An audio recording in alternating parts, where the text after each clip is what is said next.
সেদিন এক চাচা ব্যাংক থেকে 3 লাখ টাকা উঠাইছে। আমি বলছি, চাচা টাকা কি দেখে নিয়ে আসেন? কয় না, দেখার প্রয়োজন নাই, ওরা মেশিন দিয়ে কাউন্টিং করে দিছে, আর কোনো সমস্যা হবে না।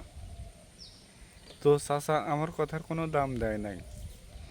পরে চাচা যখন পানাদারের টাকা ফিরিয়ে দিবার গেছে, তখন চাচার কাছ থেকে পানাদার টাকা নিয়ে টাকা কাউন্টিং করতেছে।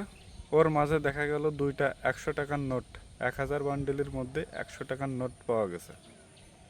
তখন চাচার আমার কথা মনে পড়তেছে, ভাতিজা তো ঠিকই বলছিল। এই কারণেই গরিব মানুষের কথা বাসি হলেও ফলে। তাই ব্যাংক থেকে টাকা উঠানোর সাথে সাথে ওর মাঝে 1000 নোটের বান্ডিলের মাঝে খুব ভালো সতর্ক এবং খেয়াল করে দেখবেন ওর মাঝে ছোট নোট আছে কিনা। থাকলে সঙ্গে সঙ্গে তা পরিবর্তন করুন। যদি এই কথাগুলো যদি নতুন মনে হয়, অবশ্যই শেয়ার করে অন্যকে জানিয়ে দেবেন। অনেকেই আছে সহজ সরল মনে ওই ব্যাংকের মেশিন থেকে যেভাবে টাকা গুনে দেয় সেভাবেই টাকা নিয়ে চলে আসে। আসলে এটা কখনো করা উচিত না। ধন্যবাদ।